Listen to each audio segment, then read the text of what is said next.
first contact was for me very impressive because I found persons I think with the same mentality as I have. They love football as I love. They want to win like I want to win. We have top players, and I'm sorry, I'm a bit arrogant. We have a top manager. Porto to win the Champions League has to beat Partizan Belgrade, Real Madrid, Marseille, Olympique Lyon, Manchester United. Again, please don't call me arrogant because what I'm saying is true. I'm European champion, so I'm not one of the bottle. Guess who's back in the mother house? I think I'm a special one.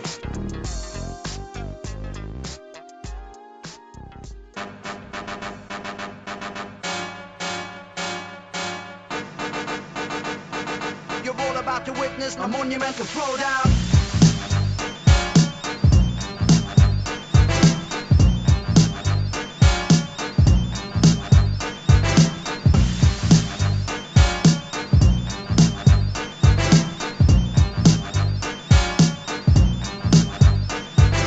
Okay, yes indeed.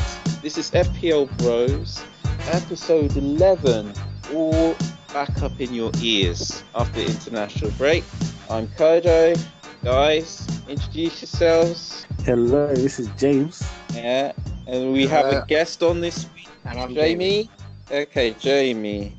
As always, there's going to be plenty to talk about. In the dish of jollof rice, that is football, we have been served up a great big juicy hunk of goat meat. Spicy, not too dry, in the sacking of Pochettino and the reinstatement of Jose Mourinho. But before we get on to all that good stuff, scores, fellas. Got to talk about our FPL scores. Who wants to start? How did we do this game week? I could have been worse. I got 54, which isn't great. But I think the main mistake I'd got was Patricio. I kept him in goal instead of Pope.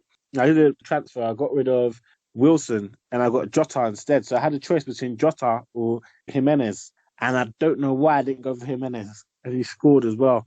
So it is what it is. I got Chilwell. Got me 8 points. Don't mind him.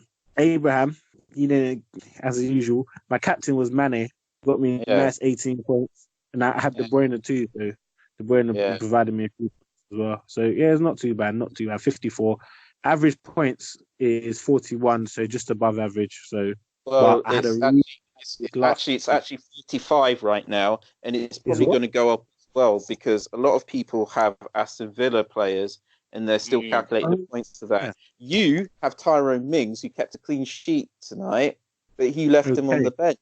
Oh, I've seen that. And Pope with 9 points as well. Man, you're not doing well. Okay, so who's next? Jamie really is the guest. You should have gone first, so you can go second. I know. James jumped the gun. I don't know. I was going to, but well, this week I did all right. I got 67 points. Not a bad score. I was wise enough to swap out Aubameyang for Vardy. He got me 24 points as my captain. But underachiever was Wan-Bissaka, 0 points, no minutes, nothing. That was quite unlucky for me. Yeah, I could have swapped around for Barnes on my bench and gone with a different formation, but I didn't get that in the end. But with Robinson, Chilwell, and De Bruyne, and Mane, those were my big performers this season. Yeah, totally. You've done well. Like I said, we were saying before, you're pushing James, definitely. He had a pretty good start. I don't know why you've gone with the double Man United, honestly. What's that all about? I don't know. I had Maguire in at the beginning because I thought he might be able to catch a couple of headers for me, and Wan-Bissaka with assists, but they're not doing too well. Wan-Bissaka's not really an assist machine, and Maguire, you might be waiting a long time for him to score. That's all I'm saying. I mean, the thing is, he will score, but there are defenders who are getting points who are cheaper than him, and they're getting more points, and more importantly, they're getting clean sheets. I don't know where Man United's clean sheets have gone. Yeah, but they just evaporated. Okay, 67 points. That's pretty good. Right. It is respectable. Yeah. I'm on 64 points, but I've got a little story to tell you guys. I don't actually own Firmino, but he's actually saved my game week. You want to know why? Why? Okay, so here's what's happening, right? I've kept on Salah. I held on to Salah. Yeah. Okay, Liverpool are playing at Crystal Palace. It's 1-1. Yes, Salah hasn't started the game. It's getting to about 80 minutes. So if he does come on, he's likely only to get 1 point. Okay. Mhm. In the meantime, I've got Todd Cantwell as my first sub. Yeah, and he's picked up 10 points against Everton. So yet again, I'm at a situation where I don't need Salah to play. I'm saying, Klopp, don't put Salah on. But Salah's warming up. He's getting ready. Klopp's thinking, it's 1-1. I need to change this. I'm thinking, no, please don't. You can hear them. They're saying, yeah, Salah's getting ready. I'm saying, no, I don't need this. And then who pops up with a goal? Better for me. Yeah. Salah sits back down. He doesn't come on again. He doesn't play at all. That means I'm going to get the auto sub of Cantwell. So even though I'm on 64 points, tonight I'm going up to 74 points. Gee. Day for you. All because of Firmino scored the goal and Klopp changed his mind about bringing Salah on. He saved my game week again. Although 64 points isn't bad, but 74 points, I'll take that any day of the week. You'll move to second. I'll move to second. Yes, Yeah. I probably will do. So that's more pressure on Derek. Anyway, shall we get into it, guys?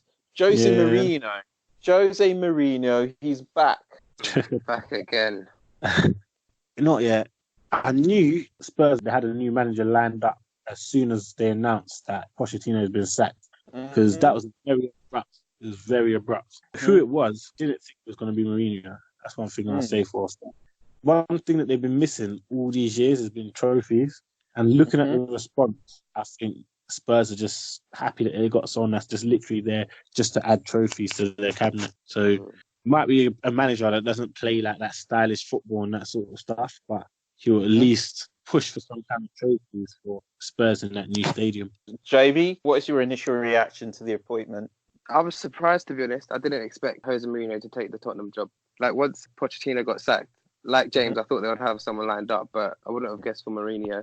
For me personally, I don't know. I don't see it working out well with Spurs and Mourinho this season. I'm just not sure. I mean, Mourinho's going to want a lot of money spent in the first transfer window, and I don't think Spurs are going to be willing to spend it. Okay. So, yeah, I mean, because if you look at Daniel Levy, I mean, Spurs are like the lowest spenders of all the big six. So, I mean, it's just going to be an interesting mix-up. Yeah. Well, on the other hand, it may just be that Spurs are good at negotiating. Because if you let everybody know you're ready to spend millions and millions and millions, surely that means that prices start going up. Yeah, that's true. Here's a question, though. Do you think there's no way they get rid of Harry Kane now? I don't know. It depends how their relationship develops. Because if you look at Mourinho, I mean, he's constantly like upsetting the main players of the team that he's at. Like, they always fall out. And if Harry Kane and Mourinho fall out, I mean, Europe are coming for him straight away. They're not going to waste time with that. Having said that, he's not the only manager to have high-profile falling out. Ferguson used to fall out with people all the time. This is true. The difference was, though, Ferguson had the backing of Man United and all of Man United supporters. And Mourinho... And a dressing room. Ferguson had the dressing room back into it. Exactly. Mourinho is a techie one. Because he's jumped around to so many clubs. No one's going to stand by his side. No one's going to be that loyal to him. Okay. So, in terms of Spurs... Are they going to improve? Are we starting to look at Spurs players? Is Son going to be an option? Is Kane back on our radars? What about their defenders? Are they going to start keeping clean sheets? Does Gazaniga look tasty? I mean, I think fell flat there. It's so difficult to predict because I think they're going to get the new manager bump. Because I mean, this weekend we saw them win their first away game, or their second away game of the season of this year, or some. There was a stat going around like that. Yeah, I remember. Yeah. January. Yeah, exactly. So there we go. I mean, there's that new manager bump. I mean, it just depends. I thought there'll be a much better defensive performance from them. Them late goals really surprised me. Yeah. They switched off. That's simple. They switched off. Yeah. So I thought Antonio's goal was an absolute belter. Also, remember there was a goal that was ruled out as well by VAR. Exactly. They got away with it, to be honest. Yeah. Because everyone's response would be a lot different if it was 1 point in his first game. Big difference. You know what I mean? That could have all changed if VAR didn't help him out there. Yeah. Well, I mean, you say VIA. I'm done. Good night. Sorry. No, I'm just kidding. Okay. No, you're right. You're right. People would have a different response, but apparently he's not lost the first game with a new club since he was at Porto ever. Yeah. Oh. And sometimes these sackings and new manager installments are timed to perfection. I mean, let's face it, Spurs weren't going to sack Pochettino before they were about to play, for example, Liverpool. And then they said to the new manager, "Okay, you've got Liverpool. You've got Liverpool now. Go win that one, and we'll see how it goes from there." Yeah. Okay, interesting one. So, me personally, I just like to say that I genuinely think that Son is an option, and I don't see why some of the other players, Ali was showing signs of getting back to his best. He 2 goals in 4 games. Here's an interesting stat for you, actually. Let me just see if I can get. I'm not gonna lie. I think people should invest in Dele Alli. Okay. Wow. All right, then. That's a hot take. Yeah, I think. Hot take. Invest in Dele Alli. Oh yeah. I think he's gonna start stacking up assists. The way he was passing the ball and the intensity that he was playing in the last game, I think he's ready. There's that quote that's been going around on Twitter and Instagram of like, "Are you Dele Alli or Dele Alli's brother?" I don't know if you guys have seen it. A conversation between Mourinho and Dele Alli. Maybe that's his prodigy. Maybe that's the one that he's going to work with. So you might be right, James. Also, he was showing signs just before Mourinho came. He was showing signs just before that. And he was playing with a lot of frustration. So I knew something had to give. And I think it has now. I think you might see Dele Alli. Interesting. So we definitely got some Spurs players on our radars. You're all about to witness a monumental throwdown. Okay, moving on. Liverpool clean sheets. Can we just forget about them for at least the next couple of weeks? The thing is, with the fixtures that Liverpool have coming up, I think they're going to want 1-0 victories, 2-1 victories. They're going to want all of that. This is going to be so congested. Yeah, but you've been saying that for a while now, James, and it still hasn't happened. I mean, really? The thing is, like, as usual, I always blame Dejan Lovren, but I'm gonna lay off him this time, man. It just isn't. It's not. I don't know if the defense isn't working. It's not clicking like it was before. I like for Liverpool playing the same roles. I think if Matip comes back into the team, will make quite a big difference. But yeah, we'll see. Again, you were saying that about Alisson, weren't you? I was. Man. Still one missing person. You see, you're not going to get off lightly here. This is one thing you will learn, Amy, that we do not get off lightly. But again, as a guest, I think I'd like to hear what Jamie's thoughts are. On Liverpool's clean sheets, I mean, to be honest, this season has been extremely surprising because all teams are firing. It doesn't, well, at least against Arsenal, that is. But I mean, all teams are firing. Like, so when I'm looking at Liverpool's fixture list for the next couple of weeks, I mean, you guys have got the derby on the 4th. That's not a clean sheet. Bournemouth can score against you. I've got to concur with Jamie there. I don't see a clean sheet there at all. No, that's just not happening. Everton are well up for it. You might not even win. Like, that might be the one that topples it. They would love it. I'm loving this. They are well up for it now. They will be well up for it. I mean, what, Marco Silva coming back from the dead up against Liverpool Anfield. I mean, it's the headline. It's written. It's already written. So yeah, I don't know. I mean, Brighton could pop one in. That match, we take his job. That right? Yeah. I think wasn't there a Liverpool manager who lost his job after they failed to beat Everton? Was it Dalglish? He lost his job the second time round. Or was it Hodgson? Maybe. It might have been Hodgson as well. I don't know. We've had so many managers just lose their job over certain games. It's crazy. It couldn't even be Rodgers, because Rodgers, he left quite abruptly. Yes, actually. Maybe it was Rodgers. I have a feeling. Anyway, here's an interesting fact I wanted to throw in, which kind of links back to Spurs. Yeah. Trent Alexander-Arnold, clean sheets 2, assists 4. Serge Aurier, clean sheets 2, assists 3. He was good in the last game, He was good in the last game, got the assist as well. Beautiful cross. Beautiful cross. But Serge Aurier is good. It's just he has mentality issues because people put him down a lot, and it seems that he listens to a lot Well, of the. that's the thing. People do put him down a lot. But when you look at the stats, he's not that far off the best right back in the world, as we've been told. Yeah, but the thing is, you know what I mean, he could pick up reds and give you minus points. The best right back in the world. He could, but then you could say that about any defender because it's the nature of their job. But at the moment, if you have Aurier at the right time, you're going to get big points of him, aren't you? That's true. As far as the clean sheets go, he's level with Trent. And as far as the assists go, there isn't any reason why he can't get any more. I mean, with a new manager like Mourinho, Mourinho for his clean sheet. So anyway, James, you don't seem to know. I mean, as Jamie quite rightly pointed out, it doesn't look like you're having a clean sheet with Everton. So what's going to happen here? We're paying a lot for Liverpool defenders in the game. Paying a lot. They're most expensive defenders in the game. 7.2 for Trent, 7.1 for Robbo. What is it? 6.8 for VVD, and only 2 clean sheets. Thing is, what I would say is it would be smart. It would be a good and smart option for people to sell their Liverpool defenders. It would be smart, but you have to look at the fixture list. If Liverpool, like the amount of money you paid to get them in the first place, you're not getting that money back. But once you sold them, you might get a worse defender, and after you start dropping a lot of points. So I don't know about selling them. That's the thing. It's about what you use with the money. It's about the rest of your squad. I mean, let's say, for example, you have one of the multitude of teams which are actually keeping more clean sheets than Liverpool. Watford are actually one. Yeah, you could get a Watford defender for 4.5 million. You know, and then perhaps spend that money. Yeah. So again, it's not necessarily about the money. It's about what you do with it. That's true.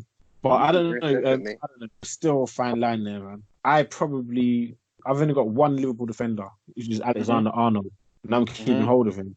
I only got him for attacking reasons, not for defensive reasons at all. Serge Aurier, I had him, and I had a bad experience, so I don't know if I'm going to buy him again. Okay, Jamie, how do you feel? Have you got any Liverpool defenders? I've just got Robertson, and same again, just attacking reasons. I think the majority of people in the game have only got, they won't be wise to have VVD at the moment because if he's not getting his clean sheets, he's not doing much up the other end either. It's Robertson or Trent Alexander-Arnold for attacking reasons only. If you've got Alisson, drop him out. Again, it is all about the attacks. I mean, don't get me wrong. I expect a few clean sheets and maybe a bit more towards the end of the season. But again, you've got to keep an eye on that budget because they're not the only defenders who get attacking returns. John Lundstrom gets attacking returns, and he's a hell of a lot cheaper than both Robbo and TAA. Yeah, absolutely. And even Pereira, even though he's expensive, he's still cheaper than TAA and Robertson. All right, then. So, James, I suspect you wanted to bait Jamie here. You've just said Arsenal. You haven't even mentioned what is this particularly about Arsenal you want to discuss, but I'm going to let you have at it. I think, now this is obvious. Arsenal are in a crisis. Yeah, I don't debate that. Arsenal are in a big crisis. I mean, I don't know. James follows me on Instagram, so he knows what kind of stuff I post during the games. You get quite upset, I take it. Oh yeah, that's undeniable. I mean, there's definitely I'm married to an Arsenal fan. Yeah, there's Arsenal fans at work. I'm surrounded by Arsenal fans. It's just misery from you guys, 24/7. Yeah, 365 basically. And I've spoken a lot about Arsenal already. James will tell you. There's just one thing I want to say. When you were all talking about getting rid of Wenger, and it became obvious that he was going to go, I remember saying to an Arsenal fan at work, be prepared for some pain, okay? Because Man United, they've been doing without Alex Ferguson now for 3-4 years. It's pain. It's all pain. When you get rid of one of the most successful managers you've had for a long time, transition will be painful. And do you know what he said to me? He said, well, it's painful now. Is it really? Yeah, I thought it would be bad. I really did. I knew it would be bad once Wenger went. I mean, there was a bit of excitement because, the unknown and that. And when Emery came, I mean, the first half of the season, I was hopeful. I gave him to the end of last season, but after Europa final, that was a real dark day. the Europa League final was tough. It was tough watching. I've been Emery out ever since. Well, Chelsea had nothing to lose. They didn't have to win. No, they just wanted to stick it to us. And Giroud as well. Man, insult to injury. We held this guy. We've got him into the France team. The thing Yeah, is, it's very painful. my biggest pet peeve of Arsenal fans in general, my biggest pet peeve is, what do Arsenal fans expect every season? What do you mean? Look, we're from greatness, okay? We're from greatness. I'm not going to say it, but you know what I want to say about a certain season. No, you say it. Yeah, just in case there's anybody listening who doesn't know. All right. Well, we're we're the only team to go unbeaten for a whole season. All right. I had to say it. That's it. That is true. Spurs. I mean, Liverpool are trying. I really hope Liverpool equal that this season. You know? No, don't worry. Really, Everton have got you at Anfield, mate. Put money on it. The thing is, I don't know, man. I don't really care whether Liverpool equal the untouchable season or anything. Number one thing, though, is I just want the Premier League needs to come to Anfield. That's all that matters. I don't care about anything else. This season, like last season, it's yours to lose. It is. It's yours to lose it. Because last season, everyone thought you had it in the bag, and then I don't know what happened, man. Man City just went on a crazy run. I have to admit, I always saw Man City picking that up, honestly, because you just knew how good they were. They weren't showing any signs of not being any good. Yeah. And when people talk about how many points there are ahead, it's usually when the team behind has a game in hand. And let's face it, when you're talking about big teams, a game in hand is really just 3 points. So if you say someone's 7 points ahead, actually they're just 4 points ahead.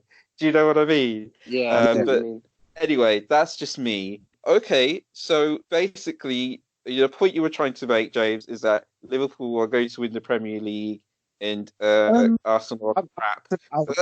That's short and simple. I don't want to. I've been here before. Yeah, I've been here before.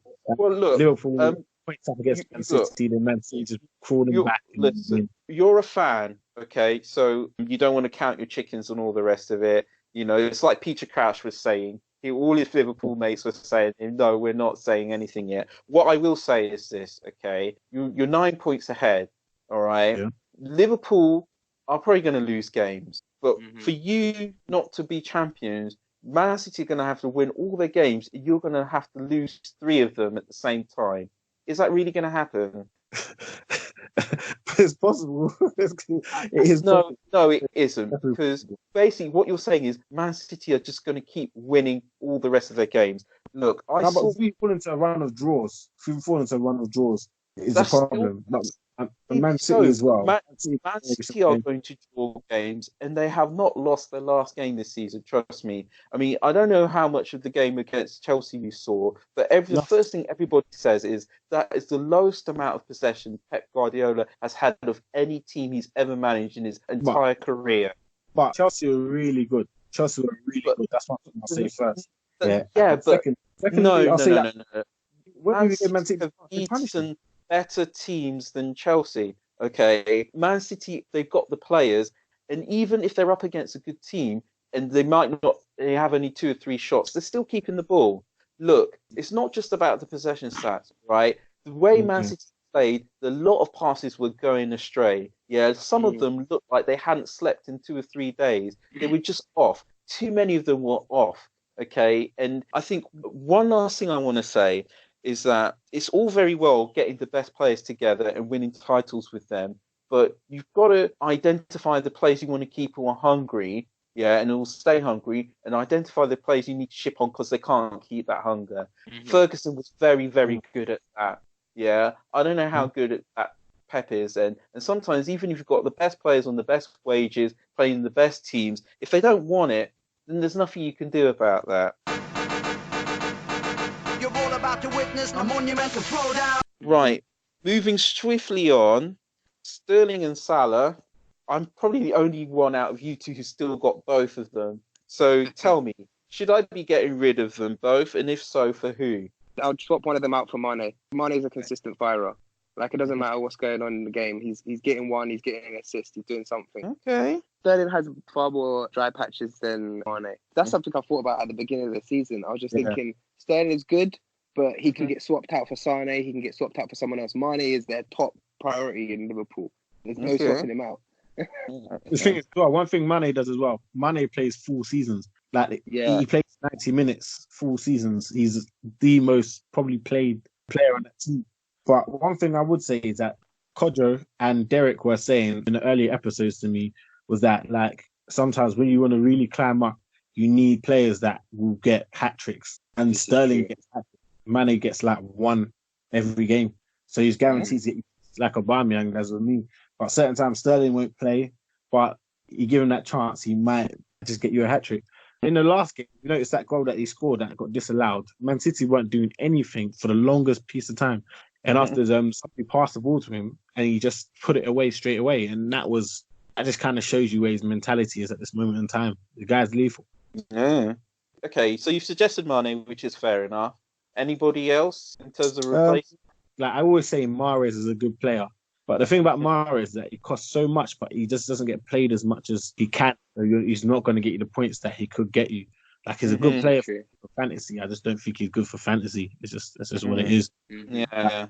I think it's a sticky one to include one of the Man City attackers because it's Pep's decision. They roll him in and roll him out so quickly. You could potentially lose like 3 or 4 games just because getting like 20 minutes at the end of the match. But then with Salah, one thing about him is the minute he does get his first goal, there's going to be a flurry of goals after that. He's just going to carry on going.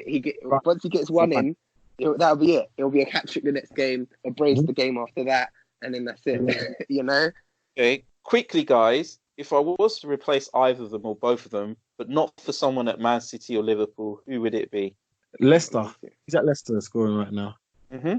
But they're midfielders, though, so nah. So Jamie? Oh, man, I don't know. Man, it's tough, because these are the most tough. lethal strikers in the game, or these forwards. It's You don't true. like swap them. Okay, It's tough. do you know what? It is tough, and I'll say just now, for prosperity, I'm holding, because if there's one thing this game, as in FPL, has taught me, is that the quality players will always show their quality. Sometimes they go quiet for time, people get itchy, people start to panic, and they get rid of them in droves, and the ownership for those two players might be down to like 1%. All that means is that when they do fire, when they do explode, I'm shooting up the ranks, man. Yeah. But anyway, they may never explode. I might be coming last. Okay, just have to see what happens. All right, then. Who's next for the sack? There's a juicy one. Well, I sure hope that it's Emery. That's what I've got to say. I really hope it's Emery. What a surprise. The Arsenal fan wanting Emery out. It is what it is. I think if we're asking who for the sack, you've got to look at expectation. You've got to look at what they're delivering. I understand Everton manager, everyone's looking at him to get out. But look, man United and Arsenal are putting up real stinkers. Okay, but don't you find it strange that more people want Emery gone, despite what he's done, and despite the fact that he's not been there all that long, than want Solskjaer gone, who has already managed a Premier League team before and got them relegated, and he's lower in the table than Arsenal are. And he hasn't got a European final. True. But the thing is, if you notice what's happened, this is all down to Arsenal fans, by the way. Yeah. Come on. They are really taking the heat off of Solskjaer. Solskjaer is doing terrible performances. He's doing so bad, but no one's watching him because everyone's watching Arsenal. I hear that, but I've got another theory. I've got a separate theory, right? I think Man United fans' expectations have dimmed. I mean, look at the past managers they've had. And look at the stinkers they've been putting up for all these seasons. So I think Arsenal, we've still got some heart. Yeah. I was listening to 606 last night. Man United fans' expectations have not dimmed. They still think they've got the biggest club in the world. And for them, nothing less than the Premier League title. Absolutely nothing less. Man United fans. That for decades, okay? Trust me, that feeling is not going to go away. You can't tell them just to pipe down, right? They're not piping down anytime soon. Yeah, it's been 6 seasons since Ferguson's gone. That's nowhere near long enough for them to manage their expectations. Nowhere near. 6 seasons? Yeah. I thought it was longer. I don't know why. It's longer as well. It feels like a world away. Yeah. Wow. Yeah. 6 seasons. Yeah. So how many months in that period? They've had a lot of managers, haven't they? if we're talking realistically about who's going next, the question of that, I mean, I'm well in with all the gossips. So I know that Arsenal have apparently contacted Allegri and they're having an emergency board meeting within the next 48 hours. And I know that Marco Silva, he's pretty much like on his last legs. Those are the only two I've heard whispers about. It seems like Solskjaer's good to go. No, nothing's happening. Unless they manage to get Pochettino, he's staying. Jamie, would you take Pochettino? Yeah. In a heartbeat, I don't mind. Like, it is what it is. Look, they did him dirty. I don't mind. He can come here and turn up at Arsenal. It's all good. I've always liked Pochettino. I hated it that he was at Spurs. Oh, okay. Well, I've always thought he was a very good manager. I think he's got good communication. He's got good ideas. I mean, look what he did with a Spurs side. He took them to the CL final. That cannot be scoffed at. True. Would you still keep him, though, if he, for example? Look, man, it is what it is. Ozil can duck too. Like, I mean, I don't mind. Okay. I just thought I'd throw that out there. I'm just checking because, again, I scurrilous rumours, slander, libel. We're not into all of that. So anybody else who's about to lose their job? Pellegrini, West Ham manager. I don't think it's fair with Pellegrini. I don't think it's fair. I think you've got to give him a chance. He did all right with West Ham last season, didn't he? Yeah, but like the fans and everyone there just seem to be really impatient. Like, West Ham fans are like Man United fans. They've got crazy ambitions. They seem to think they're a big side. I don't know where they got this idea from. Woo! I love that tough talk. London club tough talk. There's 2 or 3 London clubs, and the rest are fodder. Oh my goodness me! Oh my goodness me! Well, for what it's worth, with West Ham, I think you're kind of right, Jamie. The expectations there are probably too high. I don't think West Ham are bad. It's just that they're inconsistent. And people are all down on Pellegrini now. But the thing about West Ham is that they can just easily win their next game 2-3-0. Or they could go on a run where they win 1, draw 1, and win 2. So it's not like they're bad. It's just that they just can't really get some consistency going. Lest we forget, they put 2 past Man United without a reply. Yeah. Here's one thing. Right now is a period whereby managers are going to be changing a lot at the bottom of the table because if a team does a bad run at this moment in time, they're going down. Down. It's a really, really big psychological thing in a team for a bottom at Christmas. You're going in the Premier League at this moment in time. The difference between bottom and 13th really isn't that much. So, but within the same breath, I mean, like you were saying about West Ham, if they get 3 points from their next game, they're only 1 point behind Tottenham. You get what I mean? Like, a run of 3 wins, that's it. It's changed their whole season around immediately because it's so tight. It is so unbelievably tight at the moment. Tottenham literally just changed their manager. So the main reason I think managers will be looking over their shoulders is because when the transfer window opens and you know you want to get rid of your manager, the time to do it is before it opens, so the new one can buy who he wants. That time is now. That time is right now. Pretty much. Pretty much. The international break provided the best opportunity. That's why I'm gutted we're still here with Emery. Like you said, I think the fact that Pochettino is available will force a lot of clubs' hands, because sometimes you've got to snap them up. I think he wants a break from management. I think he wants to carry on hitting the ground running. Wasn't ready to stop. I've heard he's got a 6-month clause in his contract. I've heard that. There's whispers that he's got a 6-month clause that needs to be paid off if he wants to work with another Premier League club. They factor that into the sacking. The first thing you have to think about when you sack your manager is how much you're going to pay the guy off. They all get paid off. It's an expense. That's what makes me laugh about Mourinho. Yeah. The thing is, he doesn't resign. So he gets money. Exactly. So Spurs know that if it goes wrong, and many people will say when it goes wrong, they're famously going to have to put their short arms into their long pockets, aren't they? So that's just how it goes. And they he's on 15 mil. Crazy money. Because he's not going to resign. And that's the only way you avoid paying them off. We'll squeeze in one more topic before we get through to predictions.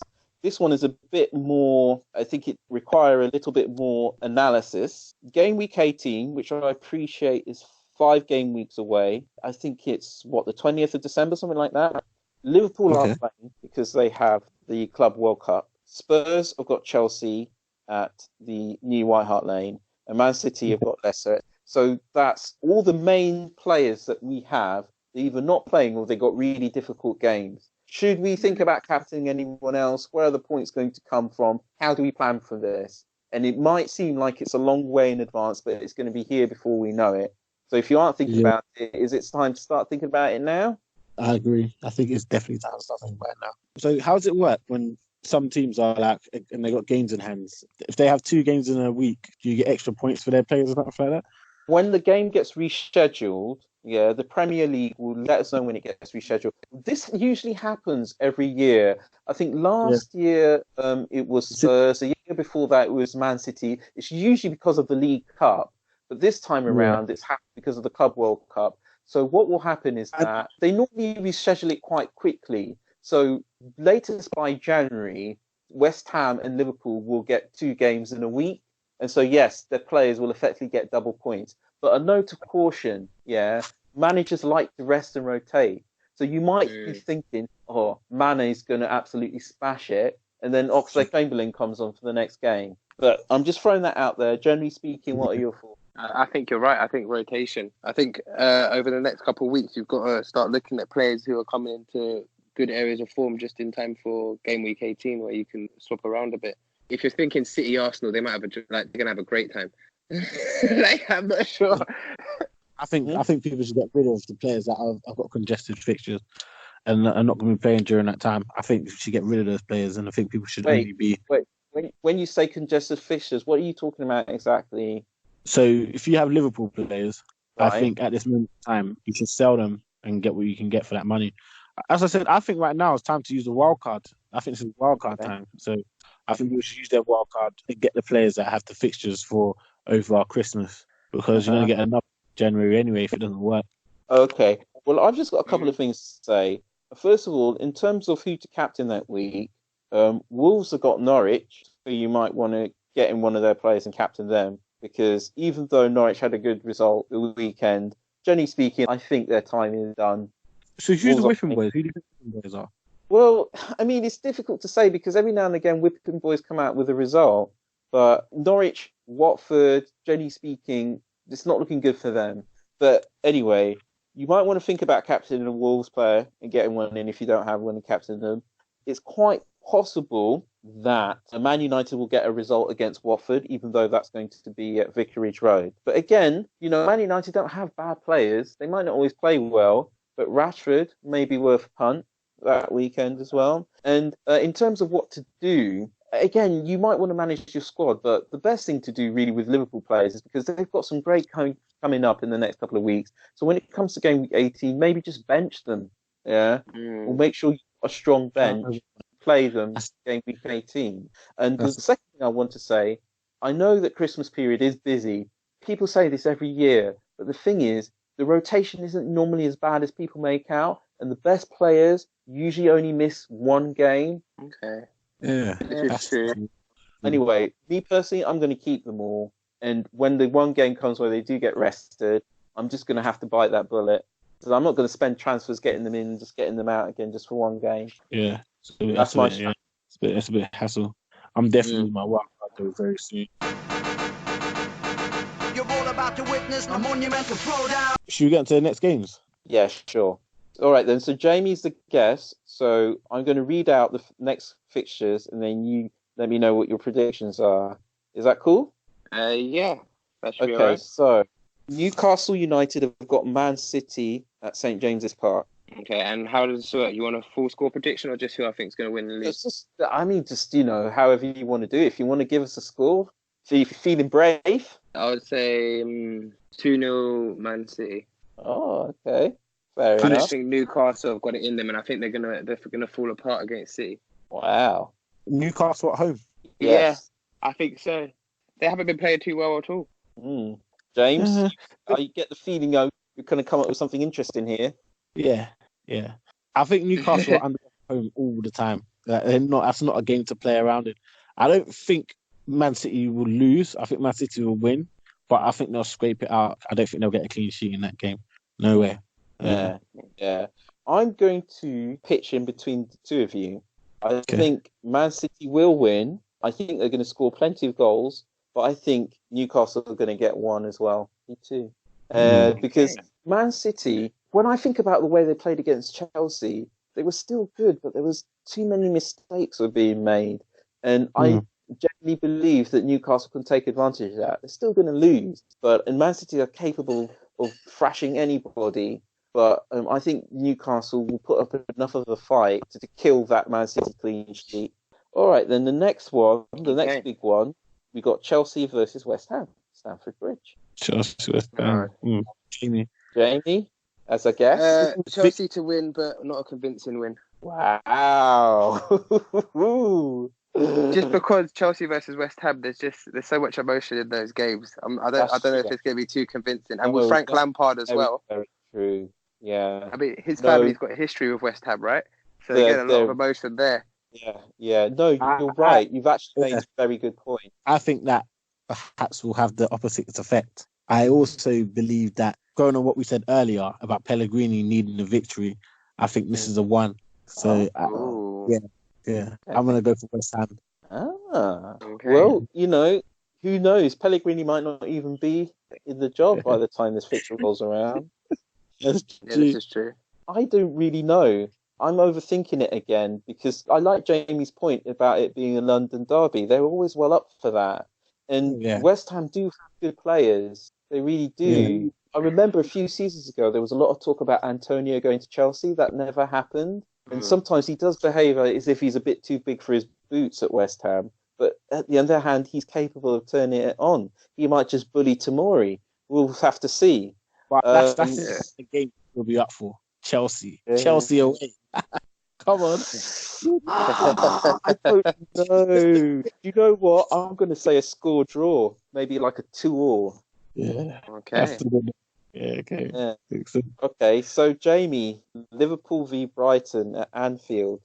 Could this be a clean sheet? I don't know. Brighton aren't exactly firing. This might be that clean sheet. I mean, obviously, the week after this is Everton, but Anfield is a horrible place to go to. It's true. Okay. All right. I'm gonna have Liverpool to win naturally, and it's gonna be a clean sheet. But again, I don't think it's gonna be convincing. I don't think Liverpool are gonna be able to turn it on. So it'll be like maybe 1-0, 2-0.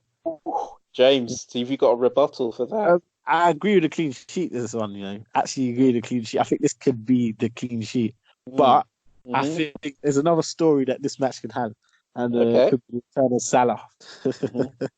Okay. Wow. What, is that the prediction? That's what I'm listening. It depends. It is a long shot, but the reason why is because we don't know if Salah's playing or not. But if Salah does play in this game and it starts, I think he will make a huge difference in it. Well, it's interesting. I mean, you've got Europe this week, so we'll see what happens there, won't we? Yeah, I think Europe's going to give us the indication as to what's going to happen with that game, to be honest with you. Yet again, I think Jamie's hit the nail on the head. Brighton were just absolutely given a smackdown by, was it Leicester who smacked them down? Just weekend gone? Yeah, 2-0. The last game was 2-0 Leicester. Leicester had no problem disposing of Brighton and keeping their clean sheet. I don't see why it would be any different for Liverpool, frankly. Yeah, that's true. Especially at Anfield, Brighton have had some good results this season, but they're just not up there, really. No. Okay, usually I skip Spurs, but now they've got Mourinho, we have to predict the game is against Bournemouth is going to end up like. I mean, they're neck and neck at the moment. They're right next to each other, That's true, actually. One's on the way up, one's possibly on the way down. I love it.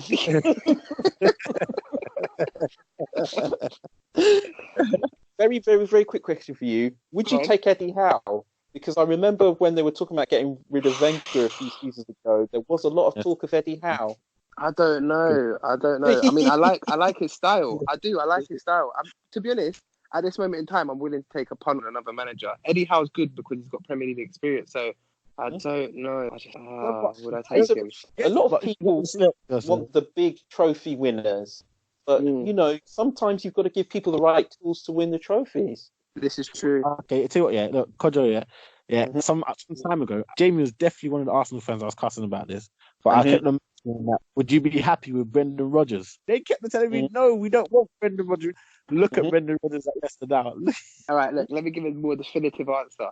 Eddie Howe, possibly because he hasn't had the money to make a difference with Bournemouth, although he's done so well. I think if you put Eddie Howe with pacey wingers like Saka and Pepe, he could do a madness. Because look what he's doing with Fraser. Like, I can only imagine what he might do with Arsenal's attack, because Arsenal have got a really good attack, and he can shut down at the back as well. Like, look, Bournemouth will always be underdog, and Arsenal right now, I don't know. Do you know something, Jamie? I like your attitude, so I'm going to leap to your defence here. And James, I thought you literally meant my Arsenal defence. I was concerned. No. I think Arsenal fans were quite right to poo-poo the idea of Brendan Rodgers becoming their manager for a couple of reasons.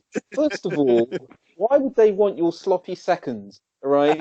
Like I said a couple of episodes ago, I had no problem kicking that guy to the curb, yeah? Once Sterling left and Gerrard retired and you couldn't keep hold of Suarez, you were like, oh no, we're done with him now.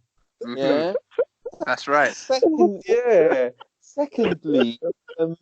sure, he's doing well at Leicester, but things are slightly different there. Yeah, that's true. Leicester have already got experience of having recently won the Premier League. They kept a lot of the players that they won it with. Okay, he came to them at a good time, and they've made some very decent signings recently as well. Madison and Tielemans, for example, very good, decent signings. So Yonchu is developing into a good defender. Okay. And Herrera, the guy's not even probably a wing back. He started his career as a full out winger. Okay, they were lucky enough. What I'm saying is that it's a good fit. Not only that, all the players were clamoring for that guy to come, and he had to admit when he got there that they said, "Look, we like to play counter-attacking and let Jamie Vardy do his thing," and he was like, "Fine, I'll let you do it. We'll mix it up a little bit. But if you really want to do the counter-attacking thing with Jamie Vardy, I'll let you do that as well." Okay, so it's a good fit at the moment right now. Okay, but that's not necessarily how it's going to be with every team that they go to. Okay. Yeah, this is true. I would have said Leicester, if you had to rate managerial jobs in the Premier League, I would have said Leicester were probably one of the easiest ones to go to, because all they needed was someone to have some faith in them. They got players who are winners. They've got a young side who are ready to do a madness. And yeah, you just need to have the right manager. Going to Man United or Arsenal right now, you've got to really pull it out of the bag. Like, really. Okay. Quickly, guys, what's the actual prediction for the game? Because we've not actually done that All right. yet. This was the Tottenham-Bournemouth game. Tottenham to win, and I don't think it's going to be a clean sheet either. Mr. Mercer. I don't think Bournemouth stand a chance with this Mourinho Tottenham at this moment in time. It's just not going to happen. Yeah, on paper, it looks like a Spurs win because by and large, they've got better players. So I'm going to say that as well. And maybe they'll keep a clean sheet. Who knows? All right, then. There's more good games coming up. Very quickly. We'll fire through them so we can get through to players. Jamie, Arsenal are going to come to the Norwich. I'm just trying to remember the name of the stage. I think we might get a win. Actually, I don't know. It's techie to say we'll get a win, That's too much confidence in Arsenal right now. I don't know. I'll go with a draw. I'll say a draw. And if you've got Pukki on your side, I would consider it because, I mean, the amount of shots Arsenal are letting go at their goal. And Pukki, give him a chance and he will shoot and he will score. So, yeah, that's a little tip, I think. Wow. Okay, James? I'll go for Arsenal victory in this one. Reason why I say that is because they have to win. They won too many games. They have to win. Carrow Road. That's the name of their ground. Anyway, who cares? This time I'm going to go with James, actually, because I think you're right. Emery knows that he's got to win this one. And sometimes some managers react when they're under pressure. I mean, Arsenal attack is capable of putting a few past Norwich. Whether they're going to keep a clean sheet, I don't know. Maybe he's going to work on it. I really don't know. I mean, I've said a few episodes before that football does not occur in a vacuum. And Emery will be aware of how badly Arsenal have been defending. And sometimes they actually make a conscious effort to improve the failures. Whether he can do it, I don't know. But I kind of get the feeling that James has got the right idea. He really needs to win that game. So he'll try and win it. All right, then. Super quick. Leicester v Everton. You know what about Wolves Sheffield United game? That game is going to be quite good, Okay, yeah. There's no reason why it shouldn't be. Obviously, I'm hoping for a Wolves win there, even though I've got John Lundstrom in my team as well. But I have a lot of faith in Wolves. As you can see, I put my money where my mouth was, and I went and picked up Adama Traore, and he got me 5 points this weekend. Oh, wow. Okay.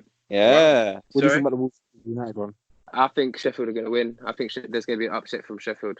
I think Sheffield have been on a crazy run at the moment, and they're just so well organised. I'm not sure because Wolves are always on the break, and Sheffield are so organised. So I don't know. I think Sheffield might be able to grind out a win. Ooh, interesting. I Mr. don't know. Mercer. I don't know. I wasn't going to Wolves, but I don't know. Sheffield United do actually seem pretty strong for the last few games I've seen them, especially against United in that last game. That's the second goal. The way that it was taken, it was such confidence. It was. Wolves are good.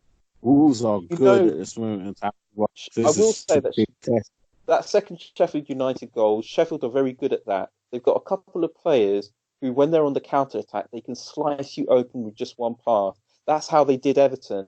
Yeah, they only had two chances that game, and they scored 2 goals, completely ripped Everton apart. So they've got players who are capable of find that one incisive ball, turn defence into attack in one ball, and it's over for you.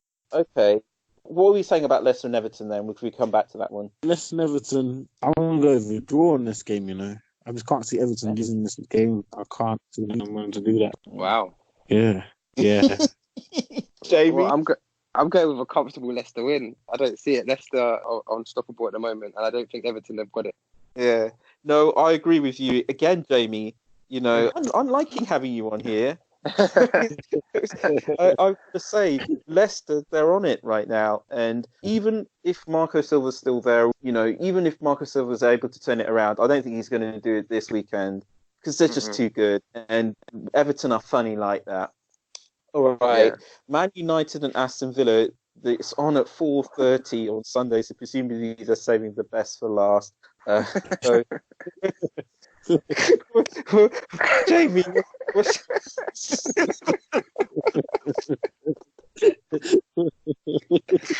Oh man, I shouldn't be laughing. They're doing all right at the moment. Actually, Man United, they are. I think Man United to win, and I think they'll score quite a few goals because Rashford, Martial, they're firing at the moment. Okay, and James, I'll probably go with Man United victory as well, but I think Aston Villa will definitely score.